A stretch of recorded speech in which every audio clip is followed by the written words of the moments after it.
Chaque Français aujourd'hui jette l'équivalent de 20 kg de déchets d'équipements électriques et électroniques. Donc ça représente 500 000 tonnes de matières recyclées par an. Veolia, bonjour. On a reçu en début d'après-midi.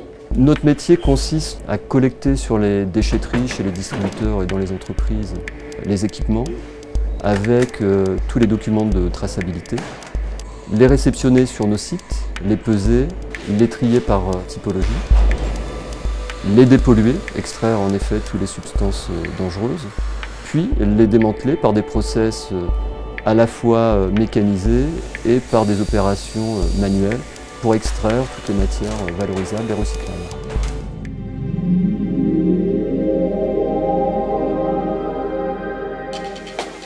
Écosystème préconise un modèle à haute valeur ajoutée qui puisse garantir aux consommateurs que toutes les opérations de récupération des produits et de recyclage se fassent dans le respect de la réglementation.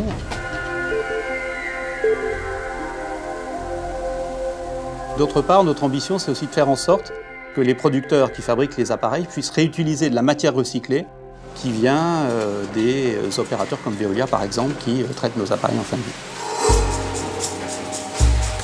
Les exigences des clients industriels sont de 3 ordres. Garantir une qualité permanente, 2, savoir fournir des volumes importants, et 3, être compétitif. Pour répondre à ces exigences clients, Veolia a développé de nombreux process innovants, des systèmes de démantèlement d'écrans plats robotisés, qui est vraiment une innovation et qui permet d'automatiser certaines tâches dans le démantèlement des écrans plats.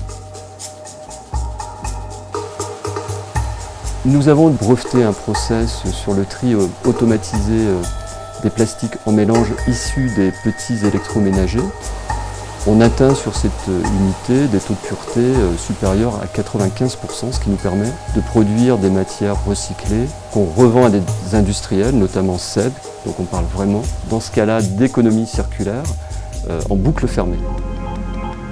Veolia est devenu un producteur de matières premières et on a su démontrer vis-à-vis de notre client notre capacité à répondre à des exigences complexes. En utilisant du plastique recyclé, par exemple, dans la fabrication des nouveaux appareils, c'est autant d'économies sur la ressource, par exemple le pétrole, que l'on peut faire. Et ces économies sur la ressource sont aussi autant d'économies pures financières, puisque l'on fait en sorte que ces matières recyclées soient moins chères que les matières vierges qui proviennent des ressources naturelles. Nous sommes très fiers parce qu'en fait d'un déchet, on arrive à produire une matière première secondaire qui est réintégrée dans les nouveaux équipements et c'est en cela qu'on ressource le monde.